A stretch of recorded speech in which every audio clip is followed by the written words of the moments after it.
It's 3 a.m. Your eyes snap open in the dark. You're wide awake and annoyed. You have work in the morning. So you lie there doing the math on how much sleep you've lost, which only wakes you up more. We call this insomnia. A glitch. Something to fix with a pill.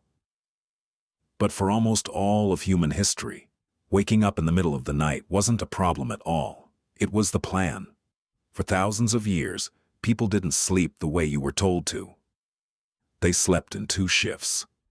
And the hour you spend panicking at 3 a.m., your ancestors spent it awake on purpose, calm, content.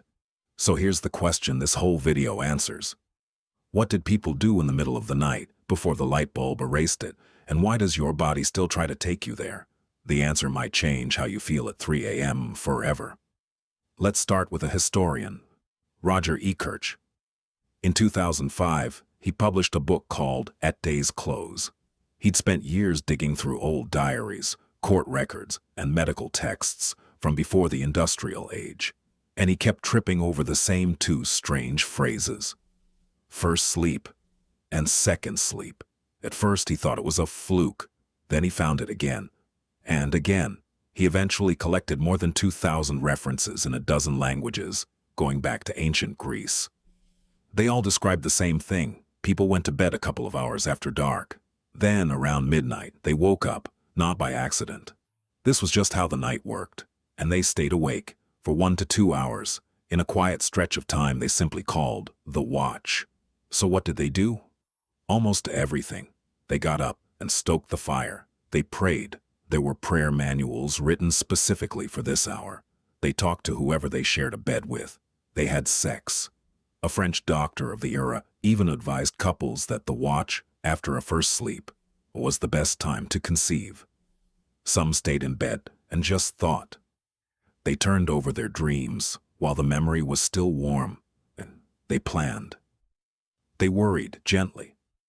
Then, when the watch was over, they lay back down for their second sleep until dawn.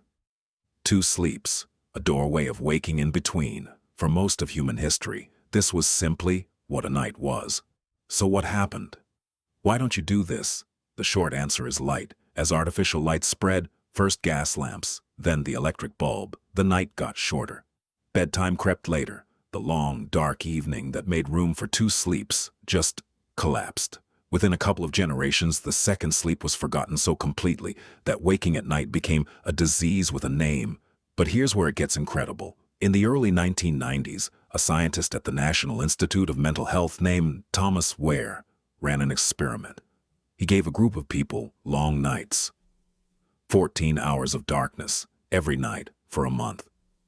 No screens, no lamps. Just dark the way it used to be. At first they slept in one long block, paying off a sleep debt. But by the 4th week, something old woke up inside them. Their sleep split in 2.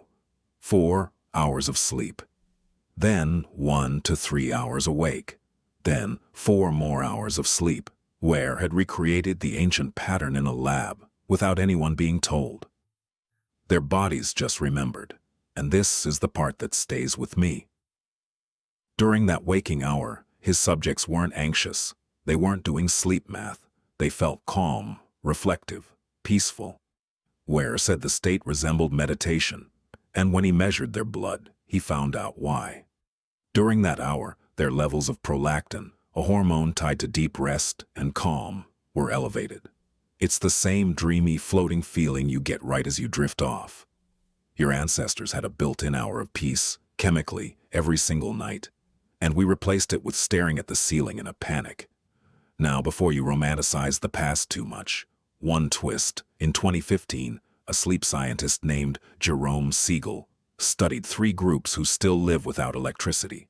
The Hadza in Tanzania, the San in Namibia, the Tsimane in Bolivia. He put activity trackers on 94 people, and they don't actually sleep more than we do. 5.7 to 7 hours a night. Sometimes less, so the fantasy of ancient humans sleeping 10 blissful hours isn't real either. The truth is quieter than that. Sleep was never one fixed thing. It bent around the seasons, the cold, The length of the dark. It was flexible, which brings us back to you at 3 a.m. That moment you've been taught to hate. That broken sleep. It may not be broken at all. It may be the oldest, most natural rhythm you have, surfacing in a world that no longer leaves room for it. A body reaching for a door that used to be there. So next time you wake in the dark and the house is quiet, don't panic. Don't count the hours. Just lie there. Let your mind wander. Let it be the watch. For thousands of years, this was the most peaceful hour of the night. Maybe it still can be.